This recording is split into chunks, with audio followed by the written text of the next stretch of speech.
झारखंड की स्थिति क्या है?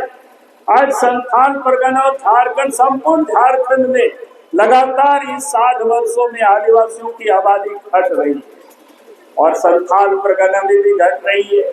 और आबादी जिस प्रकार से घट रहा है तो उसका प्रभाव सीधा सीधा आदिवासियों पर पहला पड़ेगा।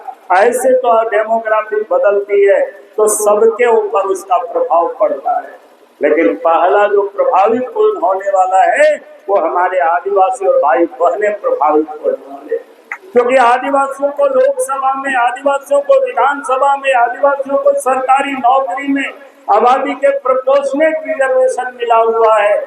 अगर आबादी ये घट रही है तो उसी प्रोपोर्शनेट उसका विधान लोकसभा की सीटें भी घट जाएगी, विधानसभा की सीटें भी घटेगी और सरकारी सेवाओं में भी जो 9-26% है वो भी घट जाएगा। तो आखिर ये हुआ कैसे इसका?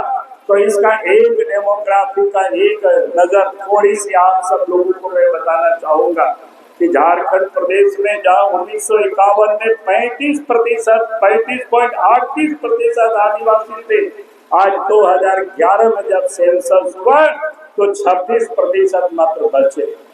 यानी कितनी आबादी कम हो गया? 35 से लेकर के 26 में आकर के अटक गए। वहीं पर दलित की आबादी 8.41% थे, वो 12% चला गया, 12.8 चला गया। और ईसाई की आबादी 4.12 था, वो 4.30% है। तो मुस्लिम की आबादी 8.9% थे, वो 14.53%। सनातनी हिंदू के उस समय 87.79% था, वो भी घट करके 81.17% हो गया।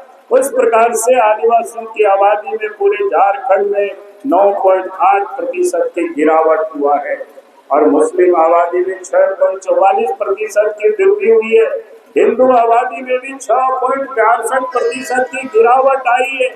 और संथाल परगना में 1951 में जहां आदिवासियों की आबादी 44.67% था, वहीं मुस्लिम आबादी 9.44% था 1951 में। लेकिन 2011 में संथाल परगना में 28.11% आदिवासी रहे, यानी वो भी वहां भी घट गए, यहाँ तो बेहताशा घटी है। और मुसलमानों की आबादी 22.73% हो गया और अन्य लोगों की जो आबादी 46% थे वो मुश्किल से 49% बढ़ा, यानी 3% बढ़ा। अब इसलिए मैं इस बात को कह रहा हूँ, मैं ये कह रहा हूँ कि भाई ये इसके लिए